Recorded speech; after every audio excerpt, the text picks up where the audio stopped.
Cette cérémonie est l'une des plus douloureuses que j'ai le devoir de présider chaque année.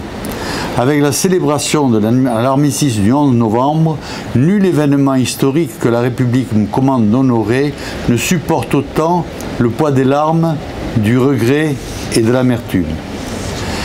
Les harkis sont le symbole incarné de ce qu'a été la grandeur de la France et celui qui nous permet de mesurer l'immensité de la trahison de ceux qui ont eu à mener les destinées de notre pays.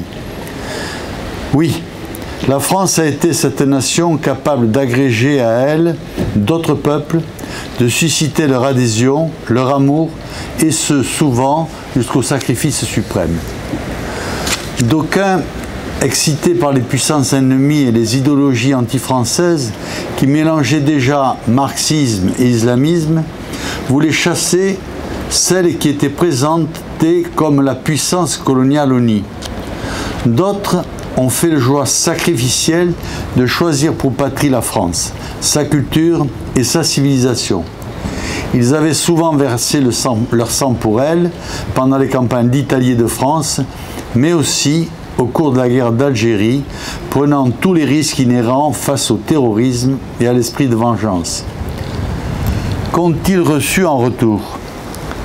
Guère mieux que les rapatriés, dont le maire de Marseille, garçon de fer, leur disait d'aller se réadapter ailleurs, tandis que les dockers communistes, tous encartés à la CGT, voulaient les noyer et, à défaut, piller les rares biens arrachés à la ruine et à l'exil.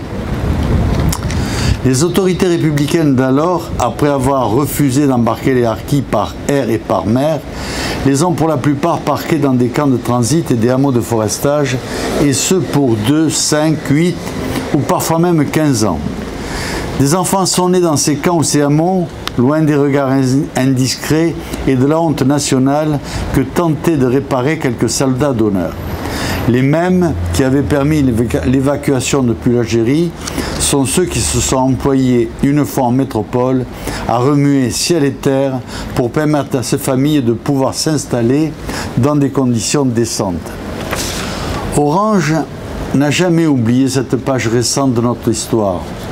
C'est en témoignage de ces souvenirs douloureux, où certains n'ont pas été à la hauteur de la parole de la France, que quelques-unes de nos rues portent les noms glorieux du Bachaga Boelem, de l'armée d'Afrique, d'Élie Denoy de Saint-Marc ou encore du lieutenant-colonel de la Chapelle.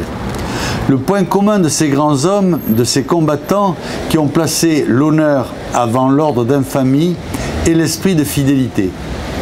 Élie Denoy de Saint-Marc, justement, nous enseigne que le monde temporel repose sur quelques idées très simples, si simples qu'elles doivent être aussi vieilles que lui. La croyance que le bien vaut mieux que le mal, que la loyauté l'emporte sur le mensonge et le courage sur la lâcheté. Enfin, que la fidélité incarne la suprême vertu ici-bas.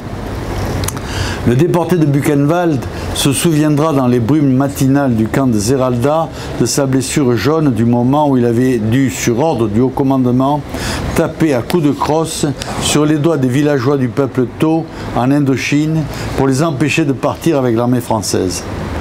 Aujourd'hui, on ne peut demander pardon si dans le même temps, nous continuons d'honorer les bourreaux. Soyons pleinement des hommes d'honneur, nous redeviendrons ainsi à la hauteur de la qualité de Français. Je vous remercie.